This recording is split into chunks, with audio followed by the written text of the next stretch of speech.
వాక్య ధ్యాన నిమిత్తము దైవ గ్రంథములో నుండి యోహాను సువార్త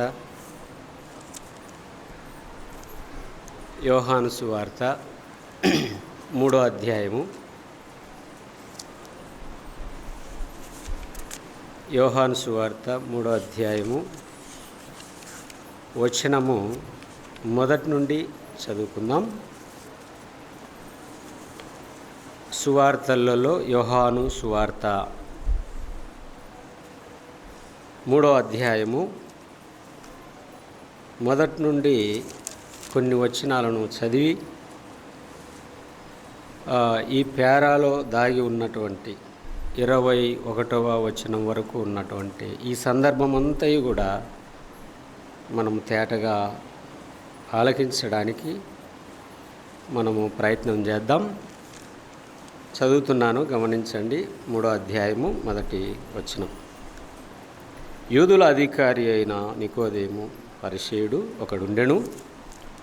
అతడు రాత్రి యందు ఆయన యొద్దకు వచ్చి, బోధకుడా, నీవు దేవుని యొద్ద నుండి వచ్చిన బోధకుడవని మేము ఎరుగుదుము. దేవుడు అతనికి తోడై ఉంటేనే గాని నీవు చేయుచున్న సూచక క్రియలు ఎవడునూ చేయలేడని ఆయనతో చెప్పాను. అందుకు యేసు అతనితో, ఒకడు క్రొత్తగా జన్మించితేనే గాని అతడు దేవుని రాజ్యమును చూడలేడని నీతో నిశ్చయముగా చెప్పుచున్నాను. అందుకు నికోదేము, ముసలివాడైన ఎలాగూ జన్మింపగలడు? రెండో మారి తల్లి గర్భమందు ప్రవేశించి జన్మింపగలడా అని ఆయనను అడుగగా యేసు ఇట్లనెను, ఒకడు నీటి మూలముగాను ఆత్మ మూలముగాను జన్మించితేనే గాని దేవుని రాజ్యములో ప్రవేశింపలేడని నీతో నిశ్చయముగా చెప్పుచున్నాను. శరీర మూలముగా జన్మించినది శరీరమును, ఆత్మ మూలముగా జన్మించినది ఆత్మయున్నై ఉన్నది. మీరు కొత్తగా జన్మింపవలనని నేను మీతో చెప్పినందుకు ఆశ్చర్యపడవద్దు. గాలి తనకిష్టమైన చోటున విసరును, నీవు దాని శబ్దము ఇందువే గాని అది ఎక్కడి నుండి వచ్చునో ఎక్కడికి పోవునో నీకు తెలియదు. ఆత్మ మూలముగా జన్మించిన ప్రతివాడును అలాగే ఉన్నాడు అనెను. అందుకు నికోదేము, ఈ సంగతులు ఎలాగూ సాధ్యములని ఆయనను అడుగగా యేసు ఇట్లనెను, నీవు ఇశ్రాయేలుకు బోధకుడవై ఉండి వీటిని ఎరుగవా? మేము ఎరిగిన సంగతియే చెప్పుచున్నాము, చూచిన దానికే సాక్ష్యమిచ్చుచున్నాము. మా సాక్ష్యము మీరు అంగీకరింపరని నీతో నిశ్చయముగా చెప్పుచున్నాను. భూసంబంధమైన సంగతులు నేను మీతో చెప్పితే మీరు నమ్మకున్నప్పుడు పరలోక సంబంధమైనవి మీతో చెప్పిన ఎడల ఎలాగు నమ్ముదురు? మరియు పరలోకం నుండి దిగివచ్చిన వాడే, అనగా పరలోకములో ఉండు మనుష్య కుమారుడే తప్ప పరలోకమునకు ఎక్కిపోయిన వాడెవడును లేడు. అరణ్యములో మోసే సర్పమును ఎలాగూ ఎత్తెనో అలాగే విశ్వసించు ప్రతివాడును నశింపక ఆయన ద్వారా నిత్య జీవము పొందునట్లు మనుష్య కుమారుడు ఎత్తబడవలెను. చదవబడినటువంటి లేఖన భాగంలో మనకు ఇద్దరు వ్యక్తులు కనపడతారు. ఎవరు? నికోదేము, ప్రభువైన యేసుక్రీస్తు. నికోదేము, ప్రభువైన యేసుక్రీస్తు మధ్య జరిగినటువంటి ఈ ప్రశ్నలు. నికోదేము ప్రశ్న అడుగుతున్నాడు, యేసు ప్రభు ప్రశ్న వేస్తున్నాడు. ఈ ప్రశ్నల సంభాషణ. నికోదేము అంటే ఎవరు అని మొదటి వచనంలోనే ఆయన ఎవరో, ఆయన ఏమై ఉన్నాడో స్పష్టంగా మనకు రాయబడింది. ఆయన యూదులకు అధికారి. యూదులకు ఆయన ఒక అధికారిగా ఉన్నాడు. మాత్రమే కాకుండా పరిసయ్యుడుగా కూడా ఉన్నాడు. పరిసయ్యుడు అంటే ధర్మశాస్త్రాన్ని అంతా కూడా బాగా క్షుణ్ణంగా ఎరిగినటువంటి వాడు. పాత నిబంధన అంతా కూడా ఈ నికోదేముకు తెలుసు బాగా. దేవుని యొక్క ధర్మశాస్త్రం, న్యాయవిధి, కట్టడలు, నీతి నియమాలు ఇవన్నీ కూడా స్పష్టంగా ఎరిగినటువంటి పరిసయ్యుడు. ఈ పరిసయ్యుడు యేసుప్రభు దగ్గరికి ఎప్పుడు వచ్చాడు? రాత్రికాల సమయంలో వచ్చాడు. రాత్రి ఎందుకు వచ్చాడు అని మనము ఆలోచన చేస్తే, ఈయన ఏమన్నా రాయబడింది అక్కడ, అతడు రాత్రి యందు ఆయన యొద్దకు వచ్చెను అనే మాట ఉంది. ఎవరి దగ్గరికి వచ్చాడు? ప్రభు అయిన యేసుక్రీస్తు దగ్గరికి వచ్చాడు. ఎప్పుడు వచ్చాడు? రాత్రి వేళ వచ్చాడు. ఏం పగలు కలుసుకోవచ్చు కదా అని మనం అనుకోవచ్చు, పగలు అడగచ్చు కదా అని అనుకోవచ్చు. పగలు రావడానికి అనేక కారణాలు ఉండవచ్చు. యేసు ప్రభు పగటి కాలము అంతా కూడా యేసు ప్రభు వెంబడి జనసముద్రము వెంబడించేవారు కదా. ఆయన ఎక్కడ ఉన్నాడని తెలిసిందే అక్కడ ఉన్న ప్రాంతీయ వాసులందరూ కూడా ఆయనను వెంబడించేవారు. ఎందుకు యేసు ప్రభువుని ఇంతగా వెంబడించేవారంటే, ఆయన దగ్గరికి వస్తే ఆ అపవిత్రాత్మ చేత పీడించబడినటువంటి జనాంగమంతయ్య కూడా ఏమవుతున్నారు? బాగుపడుతున్నారు. అంతే కదా, బాగుపడుతున్నారు.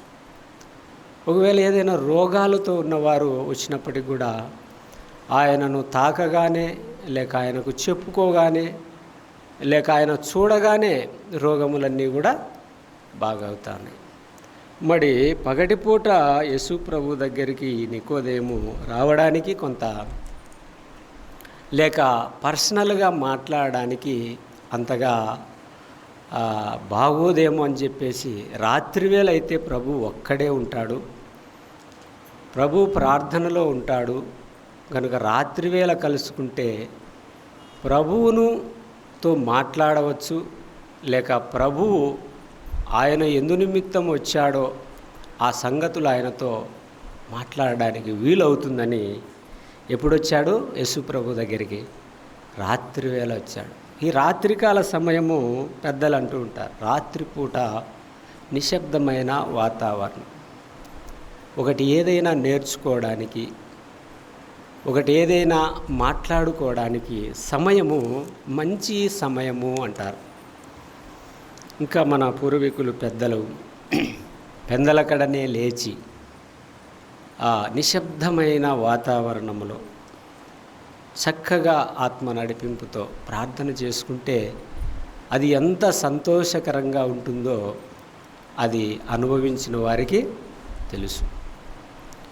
ఎందుకంటే ఉదయం 6 గంటలు కావగానే పలు విధమైన శబ్దాలు, నేటి కాలంలో జనసంద్రం విస్తరించబడింది కదా. ఉదయం లేవగానే టౌన్లోనే కాదు, మా పల్లెటూరులో కూడా కోడో కుక్కో మనుషులో ఆ రోడ్ల ముడిపోయే హారన్సో శబ్దాలు, ఇవన్నీ కూడా శబ్దాలు వస్తూ ఉంటాయి. అదే పెందలకడనే అంటే 4 గంటల సమయం, 4 నుంచి 5 వరకు ఆ గంట సమయంలో మంచి నిశ్శబ్దమైనటువంటి సమయం. అది మనం లేవవలసినటువంటి సమయం కూడా. ఆ సమయంలో లేచి ప్రభువుతో మాట్లాడితే ఎంతో ఆనందదాయకంగా ఉంటుంది. మన ప్రభు అయిన యేసుక్రీస్తు కూడా రాత్రంతా ఆయన ఏం చేసేవాడు? ప్రార్థన చేసేవాడు. ఎందుకు ఆయనకు రాత్రంతా ప్రార్థన అంటే, తండ్రి దగ్గర దైవ శక్తిని ఆయన నింపుకునేవాడు. ఇప్పుడు మన దగ్గర సెల్లు ఉన్నాయి కదా, ఛార్జింగ్ పెడితే ఏమవుతుంది? ఛార్జ్ అంతా ఫుల్ అవుతుంది. 100% ఫుల్ అయినప్పుడు ఆ సెల్లు మనము ఒక 12 గంటలు బాగా వాడుకోవడానికి సరిపోతుంది. తర్వాత ఛార్జ్ అయిపోతుంది, మరి తిరిగి ఛార్జ్ చేయాలి. అలాగనే యేసు ప్రభు ఆయన వచ్చింది ఎందు నిమిత్తము అని ఆయనకు తెలుసు కనుక పరలోకపు తండ్రితో ఆయన రాత్రంతా మాట్లాడి ఆయన ఏం బోధించమంటాడో, ఎక్కడికి వెళ్ళమంటాడో, ఏమి చెప్పమంటాడో, ఏది చేయమంటాడో ఇదంతా కూడా ఆయన బాగా ప్రార్థన చేసి ప్రార్థనా శక్తితో నింపబడి పగలంతా ఏం చేసేవాడు? సువార్త ప్రకటించేవాడు. ఆనాడు యూదులకు సువార్త ప్రకటించేవాడు. ఆయన ఏమని ప్రకటించేవాడంటే మార్కు సువార్త 1:15 ఉంది మాట.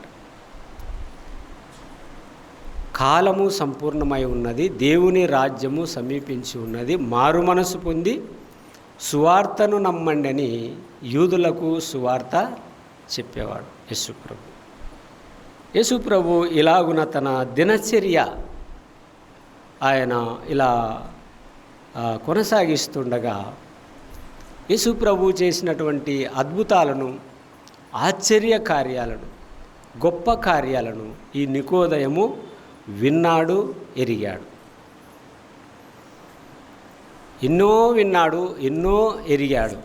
అయితే రాత్రివేళ ఆయన వద్దకు వచ్చి ఏమంటున్నాడంటే, బోధకుడా, నీవు దేవుని యొద్ద నుండి వచ్చిన బోధకుడవని మేమెరుగుదుము అంటున్నాడు.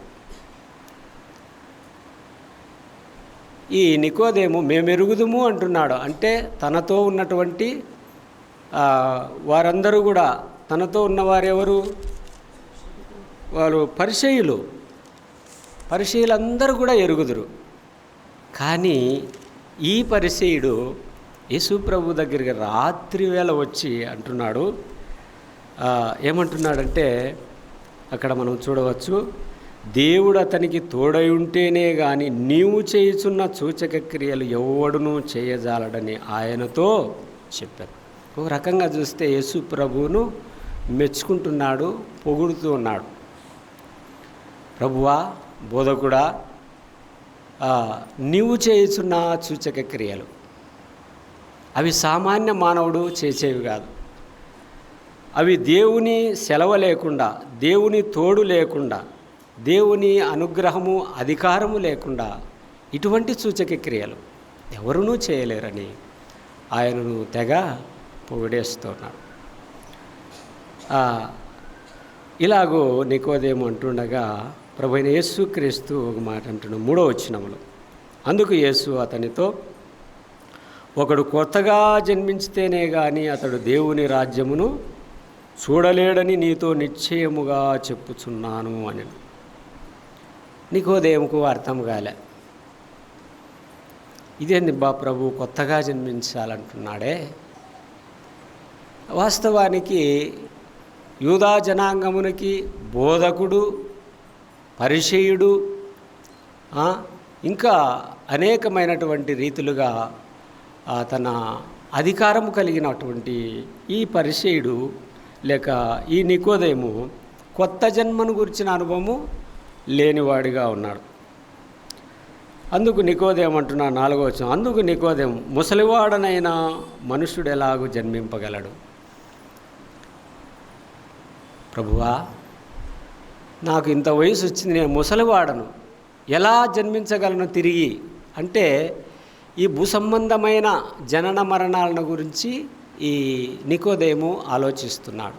యేసు ప్రభువు పరలోక సంబంధమైన సంగతులను గురించి నికోదేముతో మాట్లాడుతున్నాడు. ఇక్కడ తేటగా నికోదేము అర్థం చేసుకోవాలి. ఒకడు కొత్తగా జన్మించితేనే కానీ అతడు దేవుని రాజ్యమును చూడలేడని నీతో నిశ్చయముగా చెప్పుచున్నాను. కొత్తగా జన్మించాలి. అక్కడ కొత్తగా అనే మాట దగ్గర ఒకటేసి పుట్టినోట్లే ఉంది, పైనుండి అంటే పైనుండి వచ్చినటువంటి లేక పరలోకము నుండి వచ్చినటువంటి యేసుక్రీస్తు ద్వారానే కొత్త జన్మ సాధ్యం. యేసుక్రీస్తు ద్వారానే కొత్త జన్మ సాధ్యం. ఇక్కడ మనం గమనించినప్పుడు నికోదేము అంటున్నాడు, ముసలివాడనైనా నేను ఎలా జన్మించగలను అంటే ప్రభువు తిరిగి చెప్తున్నాడు, ఒకడు నీటి మూలముగాను ఆత్మ మూలముగాను జన్మించితేనే కానీ దేవుని రాజ్యములో ప్రవేశింపలేడని నీతో నిశ్చయముగా చెప్పుచున్నాను. నీటి మూలముగా, ఆత్మ మూలముగా. నీరు వాక్యానికి పోలికగా ఉంది. నీటి మూలముగా ఈ నికోదేములో ఉన్నటువంటి సందేశం, ఈ మర్మంగా ఉన్నటువంటి ఈ ప్రభువు చెప్పిన మాట అర్థం కాక తిరిగి ప్రభువు చెప్పాడు, ఒకడు నీటి మూలముగాను ఆత్మ మూలముగాను జన్మించాలి. ఇదివరకు మనము మన జన్మ భూసంబంధులం. మనం సువార్తల్లో ఒక మాట ఉంది కదా, యెషయా గ్రంథము 45:22లో, బూదిగంత నివాసులారా నా వైపు చూసి రక్షణ పొందుడి. మనమందరము బూదిగంత నివాసులం. ఈ బూదిగంత నివాసులమైన మనమందరము కూడా కొత్త జన్మ కావాలి. కొత్త జన్మ. ఆ కొత్త జన్మ ద్వారానే పరలోక రాజ్యానికి వారసులు, లేక పరలోక రాజ్యంలో ఉండడానికి ప్రయత్నం చేస్తాం. చూడండి, ఆలోచించండి. పెద్దలు, వృద్ధులు చాలామంది ఉన్నారు. ఇక వయసు అయిపోయింది, మనకు దేవుని సన్నిధిలో నిత్య విశ్రాంతి కావాలని చాలామంది ఆశపడతారు కదా. అన్యులకైనా, ప్రభువు నమ్మిన వారికైనా, ఎవరికైనా కానీ ఆ పరలోకము లేక దేవలోకము అనేది ఉందని చాలామందికి ఈ మాత్రము తెలుసు. కానీ ఆ దేవలోకానికి లేక పరలోకానికి మార్గము ఎట్లా అనేది తెలుసుకోలేక చాలామంది పాపములో పుడుతున్నారు, పాపములో పెరుగుతున్నారు, పాపములో చనిపోతున్నారు. ఇలా ఉండడాన్ని బట్టి నిత్యాగ్నికి అందరూ చేరుతా ఉన్నారు.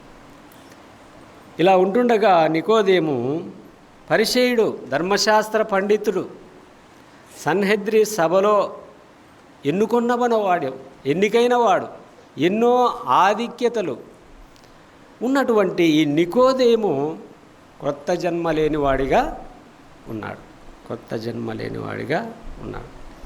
అయితే ప్రభువు చెప్తున్నాడు, ఏమంటున్నాడంటే 6వ వచనంలో, శరీరమూలముగా జన్మించినది శరీరమును, ఆత్మమూలముగా జన్మించినది ఆత్మనై ఉన్నది. ఈ భూలోకములో మనం జీవిస్తున్నటువంటి జీవితము ఈ శరీరానికి, శరీర సంబంధమైనటువంటి భూలోకములో జీవిస్తూ ఉన్నాం. అయితే ఆత్మ సంబంధమైన లోకము అనగా పరలోక రాజ్యములో మనము ఆత్మ మూలముగా జీవించాలంటే నీటి మూలముగాను ఆత్మ మూలముగాను మనము జన్మించాలని పరిశుద్ధ గ్రంథమైన బైబిలు తెలియజేస్తుంది. ప్రియమైన సహోదరుడా, సహోదరి, ఈ ఉదయకాలములో ఇంకా నీటి మూలముగా అనగా వాక్యము సత్యమని, యేసుక్రీస్తు సత్యస్వరూపుడని, దైవకుమారుడని, ఆయన ఈ లోకములో పాపులందరి కొరకు సిలువలో చనిపోయి సమాధి చేయబడి తిరిగా లేచాడని, ఆయన యందు విశ్వసించిన వాడు నిత్య జీవమునకు వారసుడని ఇంకా ఎవరైనా తెలుసుకోలేక, తెలియక, అంధత్వములోను లేక ఇంకా మనోనేత్రాలు మూయబడి ఉన్నటువంటి వారు గ్రహించాలి. యేసుక్రీస్తు ద్వారానే పరలోకమునకు మార్గం. యోహాను సువార్త 14 మొదట్లో లేక 6వ వచనంలో ఏముంది? నేనే మార్గమును, నేనే సత్యమును, నేనే జీవమును, నా ద్వారా తప్ప తండ్రి యొద్దకు ఎవడును రాలేడు. ఆ లోకములో లేక ఆ రాజ్యములో యుగయుగాలు ఉండడానికి ఆ దేవదేవుడు మానవాళి పట్ల చూపినటువంటి మార్గం, తెలియజెప్పినటువంటి మార్గం, ఆ మార్గాన్ని నేటి దినాల్లో తక్కువ స్థాయిలో చూస్తున్నారు, హేళనగా చూస్తూ ఉన్నారు. ఇది మాది కాదులే అని చూస్తూ ఉన్నారు. మానవుడు ఎంత అవివేకములో, అంధత్వములో ఉన్నాడో చూడండి. కొరింథీయులకు రాసిన పత్రికలో ఒక చోట, అవిశ్వాసులైన వారి మనోనేత్రములకు సాతానుడు ఏం చేస్తున్నాడు? గుడ్డితనము కలుగజేస్తున్నాడు. ఇంకా గుడ్డివారవుతున్నారు. సత్యాన్ని తేటగా గ్రహించలేక, తెలుసుకోలేక మానవుడు ఇంకా పొరపడుతున్నాడు. ప్రియులారా, ఆలోచన చేయండి. ఉదయకాలంలో దేవుడు మానవుల పట్ల ఉంచినటువంటి ప్రేమ ఎంతో శ్రేష్టమైంది. ఆనాడు ఆది దంపతులైనటువంటి ఆదామవ్వలు ఆజ్ఞ అతిక్రమించి పాపము చేసినప్పుడు ఆ పాప ఫలితానికి మరణం ఉందని చెప్పి నాటి లోకం భూమి మీద విస్తరించినప్పుడు దేవుడు భూలోకాన్ని చూసినప్పుడు ఆ భూలోకము ఎలా ఉందంట చూస్తే అక్కడే ఆదికాండము 6వ అధ్యాయంలో దేవుడు ఇలా సంతాపపడుతున్నాడు. తాను సృజించిన సృష్టి మీద ఆయన ఏం పడుతున్నాడు? సంతాపపడుతున్నాడు. చూడండి 6వ అధ్యాయము 6వ అధ్యాయము 6వ వచనమో లేక అక్కడే మనము చూసినప్పుడు 6వ అధ్యాయంలో దేవుడు భూలోకమును చూసినప్పుడు సమస్త శరీరులు తమ మార్గమును చెరిపివేసుకొని ఉండిరి. 6వ అధ్యాయము 12వ వచనంలో ఇలా రాయబడి దేవుడు భూలోకాన్ని చూస్తున్నాడు. దేవుడు భూలోకములో మనుషులను సృజించాడు. ఈ భూమి మీద నరమొక్కలను నాటాడు, మొలిపించాడు. వారు ఫలించాలని, ఆ ఫలాల వలన ప్రభువు తృప్తి పడాలని దేవుడు ఆశపడుతున్నాడు. ఇక్కడ జరిగింది ఏమిటి? దేవుడు భూలోకాన్ని చూస్తున్నాడు. పుట్టించిన దేవుడు, సృజించిన దేవుడు, ఆకాశమును, భూమిని, సూర్యచంద్ర నక్షత్రాదులను, గాలి నీరు వెలుతురును ఇచ్చినటువంటి దేవుడు మనల్ని విడిచిపెట్టక నా చేత సృజించబడిన నా జనులు ఎలా ఉన్నారని ఒక్కసారి భూలోకం కిందకి తొంగి చూస్తే భూలోకం అంతా ఏమైందట? తమ మార్గములను చెరిపివేసుకునిరి. నిర్దేశించబడిన మార్గము, నియమించబడిన మార్గం, దైవ కట్టడ, న్యాయ విధులు, ధర్మశాస్త్రం, నీతి నియమములను మరచి ఎలా ఉన్నారు? మార్గాలను చెరిపివేసుకున్నారు. నీతి లేని అనీతిమంతుడుగా బ్రతకడానికి నిర్ణయించుకున్నారు. అప్పుడు జరిగింది ఏమిటంటే ఆయన ఈ సృష్టిని చూడలేక జలప్రళయాన్ని రప్పించి జలప్రళయము ద్వారా నాటి సృష్టిని నీటి ద్వారా ముంచి నాశనం చేసేశాడు. తరువాత 9వ అధ్యాయములో నోవాహుతో మాట్లాడుతున్నాడు. మరియు దేవుడు నోవాహును అతని కుమారులను ఆశీర్వదించి మీరు ఫలించి అభివృద్ధి పొంది భూమిని నిండింపుడి. ఆయన నోటి మాట, ఆయన నోట నుండి వచ్చే ఆశీర్వచనం నేడు భూప్రపంచమంతా చూస్తే జనసంద్రం, ఆకాశ నక్షత్రాలు ఎన్నిక చేయలేము. భూమి మీద ఉన్నటువంటి ఇసుక రేణువులను ఎన్నిక చేయలేము. ఇలాగున నరులు విస్తరించారు ఆయన నోటి ఫలము చేత. ఆయన ఎలా పలికాడు? మీరు ఫలించి అభివృద్ధి పొంది భూమిని నిండించండి. ఈ భూమి మీద ఉన్నటువంటి బూదిగంత నివాసులందరూ మీరు ఫలించండి అని ఆయన ఈ భూమి మీద మానవాళిని ఆశీర్వదిస్తే మానవుడు ఏం చేశాడు? యెషయా గ్రంథంలో మనం చూడవచ్చు. 5వ అధ్యాయము 7వ వచనములో ఇశ్రాయేలు వంశము సైన్యములకు అధిపతియగు యెహోవా ద్రాక్ష తోట. ఈ భూమి మీద ఆయన ద్రాక్ష చెట్లను మొలిపించాడు. అంటే మనుషులే. ఒక చోట ఏదో సందర్భము జ్ఞాపకం వస్తూ ఉంది, అయితే వచనం గుర్తులేదు. కానీ ఐగుప్తులో నుండి నేను ఒక ద్రాక్షావళిని తెచ్చి పాలు తేనెలు ప్రవహించు దేశంలో, మంచి సారవంతమైన దేశంలో నాటి తిని అన్నాడు. ఐగుప్తు దేశంలో నుండి అనగా ఇశ్రాయేలు జనాంగమును ఐగుప్తులో నుండి ఆయన తీసుకొని వచ్చి ఎక్కడ నాటాడు? పాలు తేనెలు ప్రవహించు ఆ దేశంలో నాటాడు. కీర్తనలు 20 చూద్దాం. చూడండి ఆ మాట. 80 వచనం 8. ఇక్కడ కీర్తనాకారుడు ఆషాబు కీర్తనలో ఆషాబు ఆయన రాస్తూ దేవుడు చేసినటువంటి ఘనకార్యాలను వివరిస్తూ వర్ణిస్తూ దేవుణ్ణి మహింపరుస్తూ ఇలా అంటున్నాడు. నీవు ఐగుప్తులో నుండి ఒక ద్రాక్షావల్లిని తెచ్చితివి, అన్యజనులు వెళ్ళగొట్టి దానిని నాటితివి. పాలు తేనెలు ఆ కనాను దేశంలో ఉన్నటువంటి అన్యజనాంగమునందరినీ వెళ్ళగొట్టాడు, అక్కడ ఇశ్రాయేలు జనాంగమును నాటాడు. అంటే ఆ భూభాగములో వారిని జీవించమని, దైవ కట్టడలతో నీతి న్యాయములతో ధర్మశాస్త్రాన్ని ఏమాత్రమును ఉల్లంఘించకుండా ఆ బ్రతకమని ఆ సారవంతమైన భూమిలో ఆయన ఏం చేశాడు, ఈ ద్రాక్షవల్లిని నాటాడంటే అక్కడ బ్రతకమని చెప్పాడని భావం. అన్యజనులను వెళ్ళగొట్టి దానిని నాటి తిని, దానికి తగిన స్థలము సిద్ధపరిచితి. దాని వేరు లోతుగా పారి అది దేశమంతటా వ్యాపించను. అది దేశమంతటా వ్యాపించను, విస్తారమైన జనం.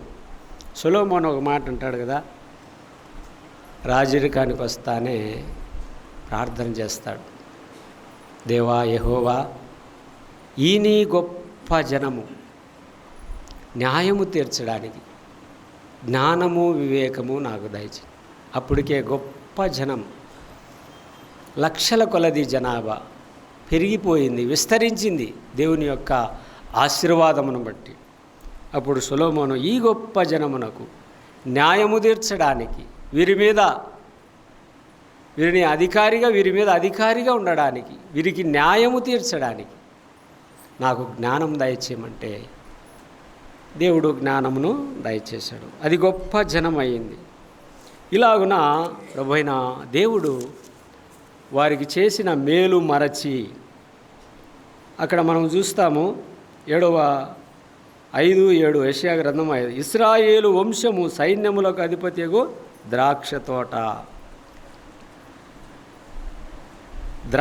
తోట నాటినవాడు దేవుడు, ద్రాక్ష ఫలాల కోసము ఎదురు చూశాడు. అక్కడ 4లో ఒక మాట కనపడుతుంది చూడండి, నేను నా ద్రాక్ష తోటకు చేసిన దానికంటే మరేమి దానికి చేయగలను, అది ద్రాక్ష పండ్లు కాయమని నేను కనిపెట్టినప్పుడు అది కారు ద్రాక్షలు కాయటకు కారణమేమి. ద్రాక్ష అన్నీ నీరు కట్టాడు, ఎరువు వేశాడు, సమస్తమును చేశాడు దేవుడు. కానీ అది ఏ ద్రాక్షలు కాసిందట, కారు ద్రాక్షలు. ఈ కారు ద్రాక్షలు తినడానికంతా రుచిగా ఉంటాయి, అవి పులుపుగా ఉంటాయి, పండ్లకు పులుపు. నాటి దినాల్లో ఇశ్రాయేలు జనాంగము, ఆ జనుల్లో దేవుడు ఫలాన్ని ఆశించాడు. తీయని ద్రాక్ష పండ్లను ఆశిస్తే వారు ఎటువంటి ఫలాలు ఇచ్చారట, కారు ద్రాక్షలు. వారు దేవుని పండ్లకు పులుపు వంటి వారిగా మార్చబడ్డారు. ఈ సారవంతమైన భూమిలో నాటినటువంటి ద్రాక్షావల్లి కారు ద్రాక్షలు కాయటం వలన దేవుడు ఎంతగానో చింతిస్తున్నాడు. అక్కడే మనము 6వ వచనంలో చూడవచ్చు, అది శుద్ధి చేయబడ అరతో త్రోవబడును, దానిలో గచ్చపొదలను బలురక్కా చెట్లను బలిశీవుడును, దాని మీద వర్షింపదని మేఘములకు ఆజ్ఞ ఇచ్చేదను. ఇశ్రాయేలు వంశము సైన్యములకు అధిపతియగు ద్రాక్ష తోట, యూదా మనుషులు ఆయనకు ఇష్టమైన వనము. ఎంతగానో దేవుడు ఇశ్రాయేలు ప్రజల పట్ల మహిమ పొందాలని ఆశించాడు. కానీ వారి యొద్ద ఏమాత్రమును ఆయనకు మహిమ దొరకలేదు. వారి చుట్టూ ఉన్నటువంటి రాళ్ళు, రప్పలు, కంపలు, చెట్లు, ఈ ముళ్ళ పొదలు, గచ్చ చెట్లన్నీ అనగా ఈ అన్య జనాంగమందరినీ ఎల్లగొట్టి ఆయన ఇశ్రాయేలును అక్కడ నాటి, సారవంతమైన భూమిలో నాటితే ఆయనకు ఫలాలు ఫలిస్తారనుకుంటే కారు ద్రాక్షలు కాసి వారు దేవునికి ఆ దుఃఖాన్ని వారు మిగిలిచ్చారు. ప్రియులారా, మనము ఆలోచన చేసినప్పుడు యూదా మనుషులు ఆయనకి ఇష్టమైన మనుషులు, ఇష్టమైన వనం అంటే విస్తారమైన చెట్లు ఉంటాయి. ఆ చెట్లలో చల్లగా ఉంటుంది, వేసవి కాలం చల్లదనం.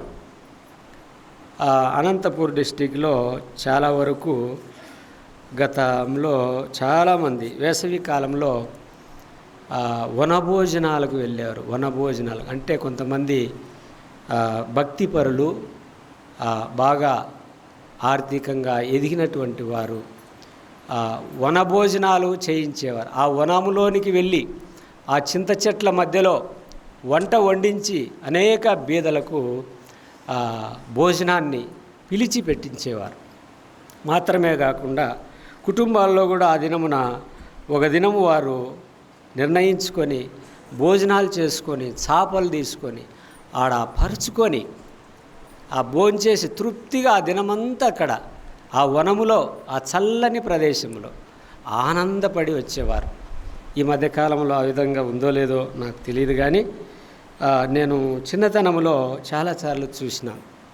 వనభోజనం, వన సంతర్పణ అని కూడా అంటారు. ఈ వనములో మానవులమైన మనము సేద తీర్చుకోవడానికి, లేక ఒక దినము లేక 12 గంటలు మనము సమయము ఈ దేహానికి మనము సంతోషించడానికి మనం ఆ విధంగా చేసాము. అయితే యూదా ప్రజలు ఎటువంటి వారంట, ఆయనకి ఇష్టమైన వనము, ఆయనకు చల్లదనాన్ని, తృప్తిని ఇవ్వాల్సినటువంటి యూదా జనాంగము ఏమైందట, కారుద్రాక్షలు. ఈ కారుద్రాక్షల వలన ఈ పళ్ళకు పులుపు, వగరు, ఇవి తినడానికి ఏమాత్రమును పనికిరాని కారుద్రాక్షలు వారు కాశారు. అందుకు ప్రభు చింతిస్తున్నాడు. ఇప్పుడు మన వాక్యానికి వద్దాం. చూడండి, నికోదేము చెప్పినటువంటి మాటల్లో మనము ఆంతర్యాన్ని, లేక ప్రభువైన యేసుక్రీస్తు చెప్పినటువంటి మాటల్లో ఉన్న ఆంతర్యాన్ని మనము ఉదయకాలంలో గమనించుదాం. చూడండి, 10వ వచనంలో నికోదేముతో ప్రభు ఇలా అంటున్నాడు, నీవు ఇశ్రాయేలుకు బోధకుడవై ఉండి వీటిని ఎరుగవా? మేము ఎరిగిన సంగతియే చెప్పుచున్నాము, చూచిన దానికే సాక్ష్యం ఇచ్చుచున్నాం. మా సాక్ష్యము మీరు అంగీకరింపరని నీతో నిశ్చయముగా చెప్పుచున్నాం. యేసు ప్రభువు చెప్పినటువంటి ప్రతి మాట, ఆయన 30వ ఏట ఆయన దేవుని రాజ్యమును గురించిన సువార్త ప్రకటించడం ప్రారంభించాడో నాటి నుండి ఆ పరిసయ్యులందరూ కూడా యేసు ప్రభువు మీద ఒక దురాలోచన, ఆయన మాటలకు ఇష్టపడకుండా, ఆయన బోధలను మెచ్చకుండా, ఆయన యందు ఏమాత్రమును విశ్వాసం ఉంచకుండా ఆయనను వెంబడిస్తున్నారు. కానీ ఆయనలో ఉన్న సత్యాన్ని వారు గ్రహించలేకపోయారు. ఈ లోకములో మనము పాపులమై ఉన్నామని, మన కోసము రక్షకుడైన యేసుక్రీస్తు వచ్చాడని వారు ఎరుగలేకున్నారు. వారికి ఉన్నదంతా ఒక్కటే, మెస్సయ్య వస్తాడు, రాజ్యాన్ని స్థిరపరుస్తాడు. మరో కోణంలో రక్షకుడు వస్తాడు, లోక మానవాళినందరినీ రక్షిస్తాడు అన్న పదాన్ని వారు మరిచిపోయి, ఆ వాక్యాన్ని వారు విడిచిపెట్టి మెస్సయ్య వస్తాడు మమ్మల్ని రక్షిస్తాడు అనే సిద్ధాంతములో వారు ఇలా సాగిపోతుంది. దేవుడు రక్షకుని పంపాడని వారు విశ్వసించలేకపోయారు, నమ్మలేకపోయారు. నీవు ఇశ్రాయేలు బోధకుడవై ఉండి వీటిని ఎరుగవా? మేము ఎరిగిన దానినే సంగతియే తెలియజెప్పుచున్నాము, దానికే సాక్ష్యం ఇచ్చుచున్నాము. 12వ వచనంలో భూసంబంధమైన సంగతులు నేను మీతో చెప్తే మీరు నమ్మనప్పుడు పరలోక సంబంధమైన మీతో చెప్పిన యెడల ఎలాగు నమ్ముదురు? భూలోక సంగతులే మీకు అర్థం కాలేదు చెప్తా ఉంటే ఇక పరలోక సంగతులు చెప్తే ఎలా అర్థమవుతాయి? యేసు ప్రభువులో ఉన్నటువంటి ఒక వాడుక ఏమిటంటే, భూలోకములో దానిని సాదృశ్యంగా తీసుకొని, ఉపమాన రూపంలో తీసుకొని పరలోక సంబంధమైనటువంటి ఆధ్యాత్మికమైన పాఠాలు ఆయన వివరించేవాడు. ఎందుకంటే పరలోకము, దానిలో ఉన్న మహిమ, దానిలో ఉన్న ఆనందము, దానిలో ఉన్నటువంటి ఇవన్నీ కూడా మనకు తెలియవు. కాబట్టి ఈ భూమి మీదనే కొన్ని ఉదాహరణలు తీసుకొని, లేక ఉపమానాలుగా తీసుకొని ఆయన బోధించేవాడు. ఎందుకంటే ఈ విధంగా ఆయనను అర్థం చేసుకొని రక్షించబడతారని ప్రభు యొక్క ఆశ. అయితే ఇక్కడ మనం 13వ వచనంలో ఒక మాట గమనించవచ్చు. మరియు పరలోకము నుండి దిగి వచ్చిన వాడే, అనగా పరలోకములో ఉండు మనిషి కుమారుడే తప్ప పరలోకమునకు ఎక్కిపోయిన వాడెవడును లేడు. ఎక్కిపోయిన వాడెవడునూ లేడు. పరలోకములో నుండి దిగి వచ్చిన వాడు ప్రభువైన యేసుక్రీస్తు. అయితే ఈ సందర్భంలో నికోదేముకు ఏం అవసరమై ఉన్నది అంటే క్రొత్త జన్మ. ఇదివరకు మన జీవితాలు మనం భూసంబంధులము, భూలోక నివాసులము. ఆ శరీరముతో, శరీరేచ్ఛలతో, రక్తమాంసములతో మనము పుట్టినటువంటి మనము లేఖనముల ప్రకారము ఏ భేదము లేదు, అందరూ పాపము చేశారు అని వాక్యం చెప్తారు. దావీదు ఇలా అంటున్నాడు, నేను నా తల్లి గర్భమున ఆ పాపములోనే పుట్టాను, పాపములోనే నా తల్లి నన్ను గర్భము ధరించింది. మానవుడు పాపి అని దేవుని పరిశుద్ధ గ్రంథం తేటగా చెప్తాను. మనుషులందరూ పాపులని, ఏ భేదము లేదని, అందరూ పాపులని, నీతిమంతుడు లేడు, ఒక్కడునూ లేడని వాక్యము సెలవిస్తారు. మరట్లయితే ఈ మతనాయకుడు, యూదా మతనాయకుడు, పరిసయ్యుడు సన్హెద్రి సభలో ఒక సభ్యుడై ఉండి కూడా ఆ క్రీస్తును ఎరుగలేక కొత్త జన్మ అంటే అనుభవం లేని వాడిగా ఉన్నాడు. అయితే యేసుక్రీస్తు ఒక మాట చెప్పాడు. అక్కడే మనం ఒక మాట చూద్దాం. చూడండి, కొరింథీయులకు రాసిన 2వ పత్రిక 5:17 ఒక మాట ఉంటుంది. 5:17, 2వ పత్రిక 5:17.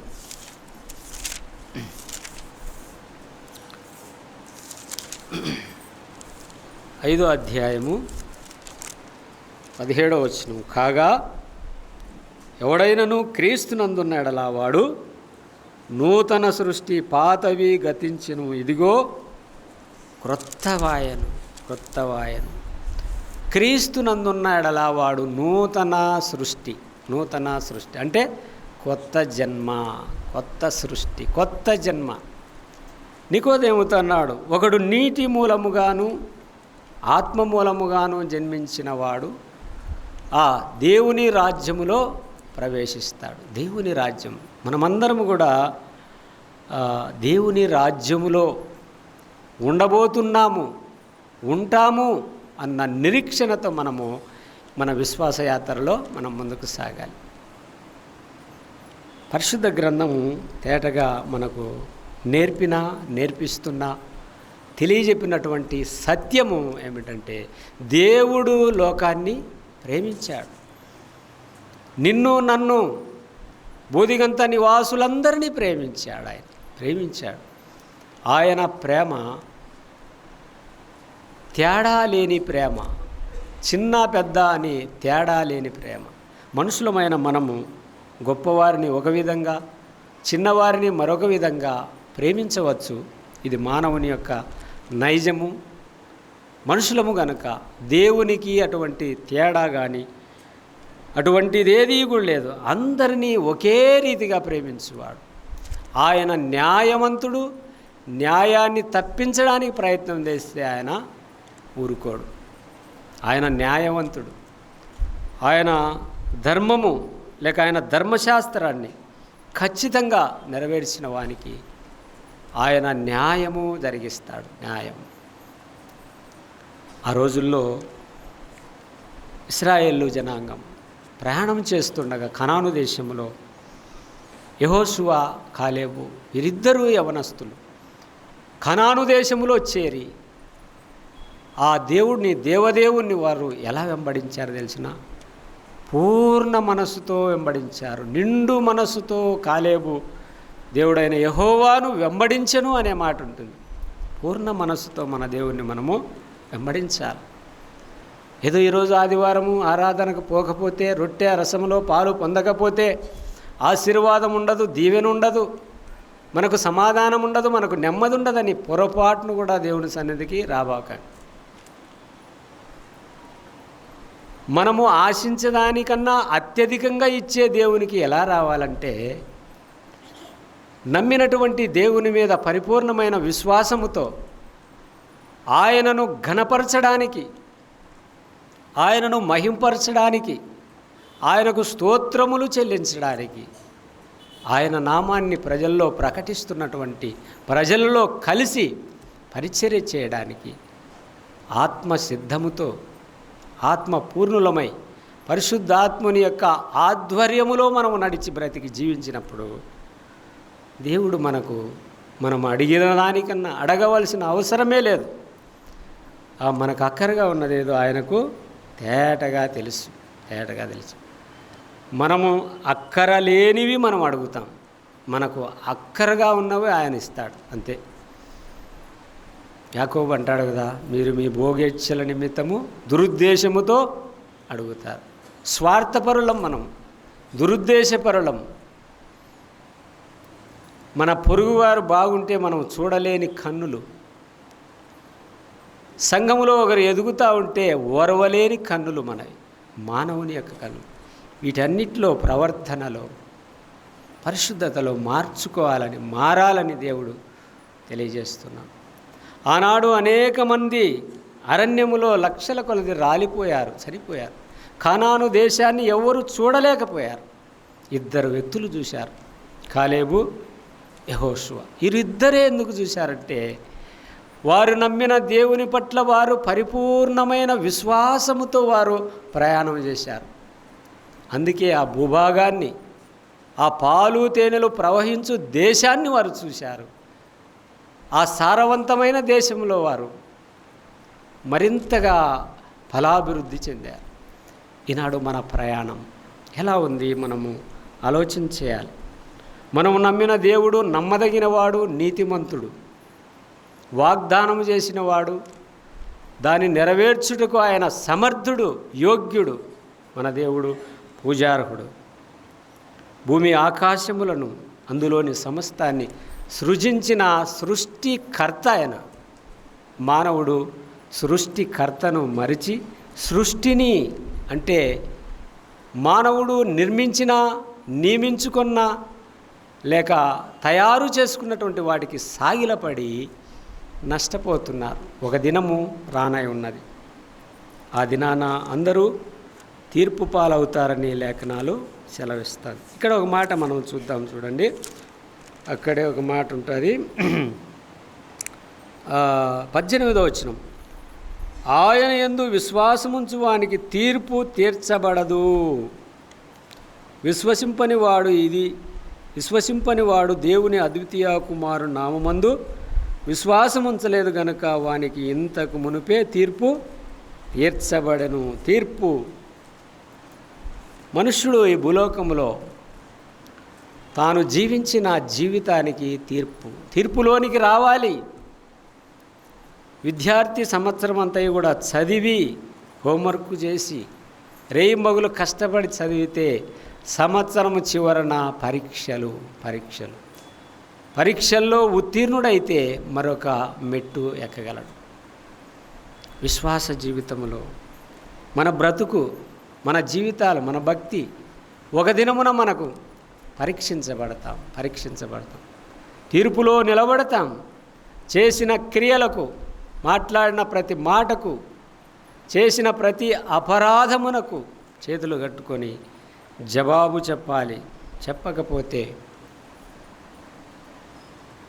నీ క్రియలన్నీ, నీ మాటలన్నీ అవి ఆయన చూపించబోతాడు. అందుకే జాగ్రత్త కలిగి ఉన్నా. అసలు మనం ఎవరము? ఒక మాట, మనం ప్రభువైన యేసుక్రీస్తులో విశ్వాసం ఉంచినటువంటి మనము ఎవరము అని ఒక్కసారైనా మనము ఆలోచన చేసాము. కొరింథీయులకు రాసిన పత్రికలో పౌలు తెలియజేస్తాడు, చూడండి. ఆ 11వ అధ్యాయం 2వ పత్రిక 11లో 2వ వచనము. దేవాసక్తితో మీ ఎడల ఆసక్తి కలిగి ఉన్నాను. ఎందుకనగా పవిత్రురాలైన కన్యకనుగా ఒక్కడే పురుషునికి, అనగా క్రీస్తుకు సమర్పించవలెనని మిమ్మును ప్రదానము చేసి తిని అన్నాడు. ప్రభు అయిన యేసు క్రీస్తుకు మనలను ప్రదానము సంఘ వధువుగా ఉన్నాము మనం. మన ప్రభువు పెండ్లి కుమారుడుగా ఉన్నాడు. ఆ పెండ్లి కుమారునితో మనము ప్రదానము చేయబడ్డాము, ఒప్పుకున్నాము. ప్రభువా, నీవు మా నిమిత్తము లోకానికి వచ్చావు, మా కొరకు ప్రాణం పెట్టావు, సమాధి చేయబడావు, తిరిగా లేచావు. తండ్రి కుమార పరిశుద్ధాత్ముని ఎదుట నీటిలో ముంచబడి చేసిన ప్రమాణం ఈ ప్రమాణమే ప్రభువుకు మనకు ఏం జరిగింది? ప్రదానము చేయబడ్డాం. ప్రభు వచ్చేంత వరకు, ఆ పెండ్లి కుమారుడు వచ్చేంత వరకు ఆయన నామాన్ని స్మరిస్తూ, ఆయనలో ఉన్నటువంటి సులోమితి ఇలా పొగిడింది కదా, నా ప్రియుడు ఎలాంటి వాడట? ధవలవర్ణుడు, రత్నవర్ణుడు, 10,000 మందిలో గుర్తింపదగినవాడు అని మన ప్రభువులో ఉన్నటువంటి ఆ ఆధ్యాత్మికమైన సంగతులను మనం మాట్లాడుకుంటూ ఉండాలి. ఆయనను వర్ణిస్తూ ఉండాలి. ఆయన కురులు, ఆయన పలువరుస, ఆయన ముఖరూపము, ఆయన సౌందర్యాన్ని, ఆయన ప్రేమను, ఆయన గుణలక్షణాలను మనము నిత్యము వర్ణించుకుంటూ ఆ పెండ్లి కుమారుని కొరకు దినదినము మనం ఏం చేయాలి? సిద్ధపడాలి. పరపురుషుని చూడకుండా, పరపురుషుని ఆశించకుండా, పరపురుషుని ప్రేమించకుండా, పరపురుషుని వైపు కన్నెత్తి చూడకుండా, అనగా ఈ లోకములో ధనం మీద, వస్త్రాల మీద, అలంకారాల ఆర్భాటాల మీద, ఇంకా పరాయి యొక్క అన్య దేవతల మీద మనం ఏమాత్రమును మనస్సు ఉంచకూడదు. మన పురుషుడు లేక మన ప్రియుడు మన ప్రభు అయిన యేసుక్రీస్తు, ఆయన మీదే మన కనుదృష్టి, ఆయన మీదే మన గురి ఉన్నప్పుడు, ఇప్పుడు ప్రదానము చేయబడినటువంటి మనము ఒక దినమున ప్రభువును మనము అనగా సంఘమును కలవబోతున్నాము ఒక దినం. 7 సంవత్సరాల విందులో మధ్యాకాశములో మనమందరము కూడా ప్రభువుతో కలుసుకోబోతూ ఉన్నాం. ఈ సందర్భాన్ని మనము గమనించినట్లయితే ఇలా రాయబడి ఉన్నది. అక్కడే మరొక మాట మనం చూద్దాం. చూడండి, హెబ్రీయులకు రాసిన పత్రిక 9వ అధ్యాయంలో ఒక మాట రాయబడింది. 9:15లో మనము గమనించినప్పుడు ఇలా చెప్పబడి ఉన్నది. 9:15 ఈ హేతువు చేత మొదటి నిబంధన కాలము జరిగిన అపరాధముల నుండి విమోచనము కలుగుటక ఆయన మరణము పొందినందున పిలువబడిన వారు నిత్యమైన స్వాస్థ్యమును గూర్చిన వాగ్దానమును పొందు నిమిత్తము ఆయన క్రొత్త నిబంధనకు మధ్యవర్తి అయ్యాడు. ఆయన దేవునికి మనకు ఏమయ్యాడు? మధ్యవర్తి అయ్యాడు. మధ్యవర్తి ఆ పని లేక ఆ కార్యము మనం ఆలోచన చేసినప్పుడు కొన్ని విషయాల్లో కొంతమంది మధ్యవర్తులుగా ఉంచుకుంటారు. వారిద్దరికీ వివాదం వచ్చింది, ఏదో ఒక వివాదం, ఆ వివాదం తీర్చడానికి ఈయనకు సర్ది చెప్పాలా, ఆయనకు సర్ది చెప్పాలి, ఈయనను ఓర్చుకోమని చెప్పాలి, ఆయనను ఓర్చుకోమని చెప్పాలి. ఈ మధ్యవర్తి పడే తిప్పలు అన్నీ కాదు, బోలెడన్ని ఉంటాయి. వర్తిత్వము జరిగించిన వారికి తెలుస్తుంది ఆ బాధ, ఆ కష్టం ఎంతనో. అలాగుననే దేవుడు భూలోకములున్న మనకు ఆయన మధ్యవర్తిగా వచ్చి కృపా సత్యం అనే తిరుగటిలో ఆయన ఏమయ్యాడంటే నలిగిపోయాడు. దేవుని ప్రేమ, దేవుని కృప అక్కడ పంపింది. మానవుడు చేసినటువంటి ఈ పాపపు జీవితాన్ని, ఈ పాపమును కడిగివేయాలంటే యేసుక్రీస్తు కృపాసత్యం అనే తిరుగటిలో విరువబడాలి.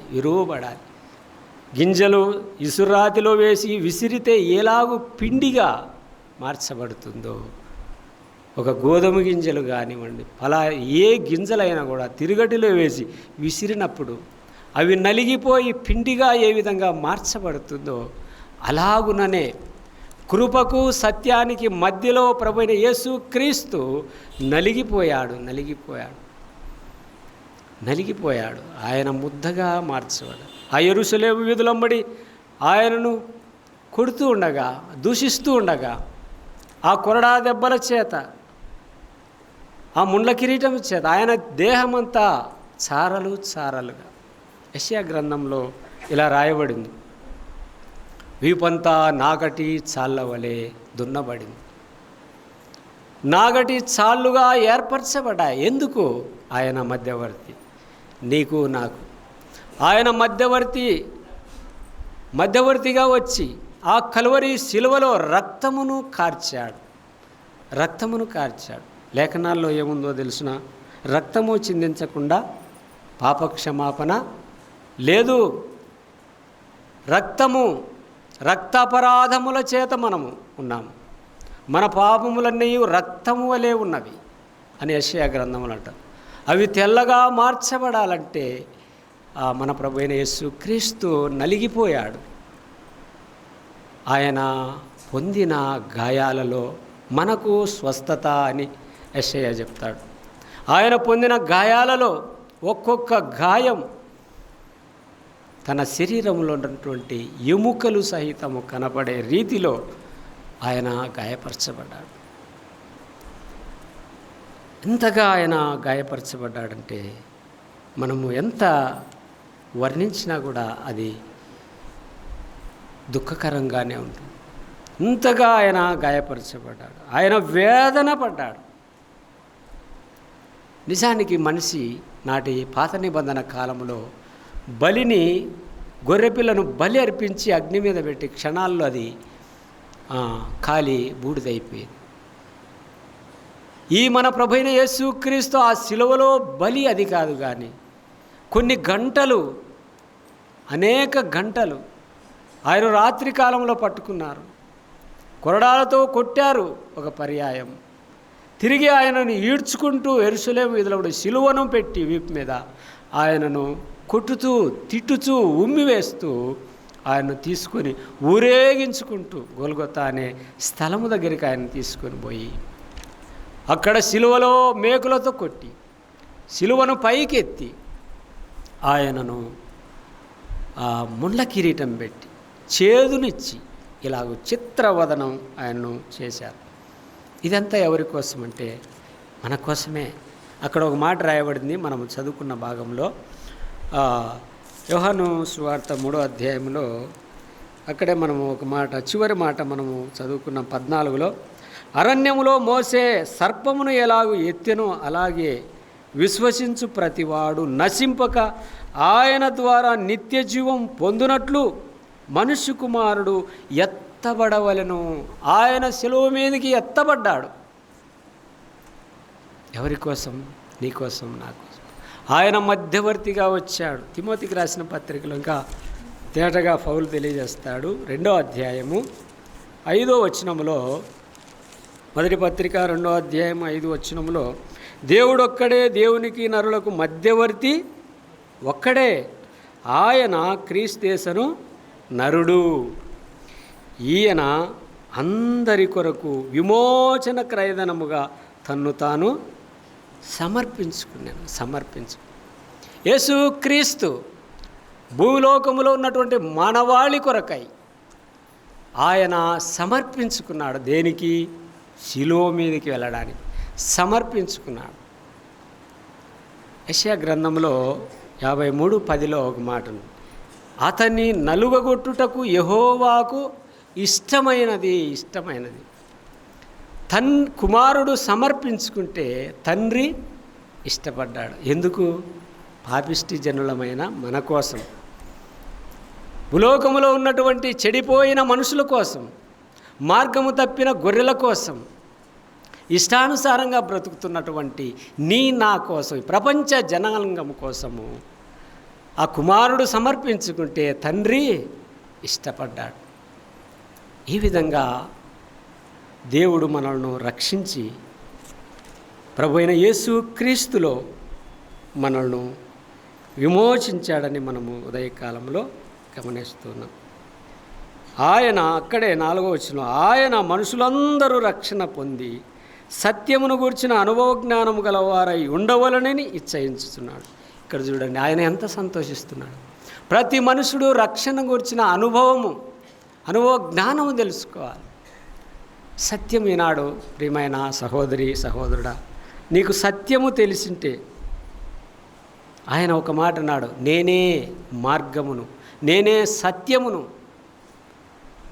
పైనుండి వచ్చిన వాడను నేనే, నా యందు విశ్వాసం ఉంచువాడు నిత్య జీవము గలవాడు.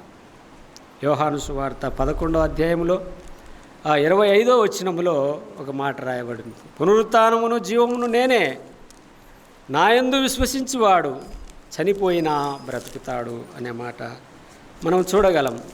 చనిపోయినా బ్రతుకుతాడు, చనిపోయి బ్రతికిన వాడు మరెన్నటికీ చనిపోడు అనే మాట అక్కడ రాయబడింది 11:25లో. అందుకు యేసు, పునరుత్థానమును జీవమును నేనే, నా యందు విశ్వసించువాడు చనిపోయినను బ్రతుకును, బ్రతికి నా యందు విశ్వాసం ఉంచువాడు ప్రతివాడు ఎన్నటికీ చనిపోడు. ఇప్పుడు మనం చనిపోతాం ప్రభువులో విశ్వాసం ఉంచిన, కానీ ఒక దినమున బ్రతుకుతాం. బ్రతికిన మీదట మరెన్నటికీ సావు ఉండదు. పరలోకములో యుగయుగాలు సదాకాలం దేవునితో మనము జీవించడానికి దేవుడు తన మార్గాన్ని మన కోసం సిద్ధపరిచాడు. ఇలాగున ఇంకా ప్రభువైన యేసుక్రీస్తునందు విశ్వాసం ఉంచకుండా ఇలాగే జీవితాన్ని కొనసాగిస్తూ ఉంటే, ఇప్పుడైనా ఇదే మిక్కిలి అనుకూలమైన సమయము, ఇది రక్షణ దినమని ఎరిగి యేసు ప్రభు ఒక మాట చెప్పాడు. మార్కు సువార్త 16:16, మీరు సర్వలోకమునకు వెళ్ళి సర్వసృష్టికి సువార్తను ప్రకటించడు, నమ్మి బాప్తీసం పొందినవాడు రక్షించబడును. మరి అట్లయితే ఇంకా నమ్మలేదా? ఇంకా బాప్తీసం తీసుకోలేదు, నమ్మి కూడా బాప్తీసం తీసుకోనకుండా వాయిదాలు వేస్తుంటే, ఒక మాట గమనించండి, నమ్మి బాప్తీసం పొందిన వారు మాత్రమే రక్షించబడతారు. నమ్మి బాప్తీసం పొందకుండా అనేక సంవత్సరాలు కొంతమంది వాయిదాలు వేస్తుంటారు. ఆ వాయిదా వలన ఒకవేళ ప్రభు త్వరగా వచ్చిన, మనము త్వరగా ఈ లోకాన్ని విడిచిన పరలోక రాజ్యాన్ని పోగొట్టుకుంటాం. నికోదేము నీటి మూలముగా అనగా వాక్య మూలముగా ఆత్మ మూలముగా రక్షించబడి పరలోక రాజ్యానికి వారసుడాయి. ఈ ఉదయకాలమున మనము కూడా ప్రభువైన యేసుక్రీస్తునందు విశ్వాసం ఉంచుకుంటే, ఇదే మిక్కిలి అనుకూల సమయమని, ఇదే రక్షణ దినమని ఎరిగి విశ్వాసం ఉంచి ఆత్మరక్షణ పొంది పరలోక రాజ్యములో యుగయుగాలు సదాకాలం దేవునితో కూడా ఉండాలని దేవుని ప్రేమ ఈ విధంగా తెలియజేస్తుండగా, ఆలస్యము చేసి ఒకవేళ ఈ రాత్రి మనది కాకపోతే రేపటి దినం మనది కాదని దేవుని వాక్యము సెలవిస్తాం. రేపటిని గురించి చింతించకు, రేపటి దినము దానే చూసుకొనును. ప్రియులారా, మనము నీటి మీద తేలిన బుడగలాంటి వారు. మన ఆయువు పరిమాణం ఉదయము పుష్పించి సాయంకాలానికి వాడిపోయేటువంటి జీవితాలు. యోబు గ్రంథం 14లో అంటున్నాడు, స్త్రీకి పుట్టిన వారు, ఒక మాట చూడండి, సందర్భం వచ్చింది కాబట్టి, స్త్రీకి జన్మించిన వాడు, యోబు గ్రంథం 14 చూడండి, 14 స్త్రీ కనిన నరుడు కొద్ది దినములు గలవాడై అనే మాట దగ్గర ఒకటి వేసి పుట్టినోట్లు ఏముంది, కించిదాయసు గలవాడై అంటే కొద్ది దినాలు మాత్రమే, మిక్కిలి బాధనందును, పువ్వు వికసించినట్లు వాడు పెరిగి వాడిపోవును అంటే కోయబడును అంటూ 4వ వచనంలో ఒక మాట అంటున్నాడు యోబు. మంచి మాట. పాప సహితునిలో నుండి పాపరహితుడు పుట్టగలిగిన ఎంత మేలు పుట్టాడు. పాప సహితునిలో నుండి పాపరహితుడు మన ప్రభువైన యేసుక్రీస్తు పుట్టి మనుషులందరి కొరకు ఆయన బలి అయిపోయాడు. ఇలాగున నమ్మని వారు నమ్మి ఆత్మరక్షణ పొందవలసిందిగా ప్రేమపూర్వకంగా తెలియజేయడం జరిగింది.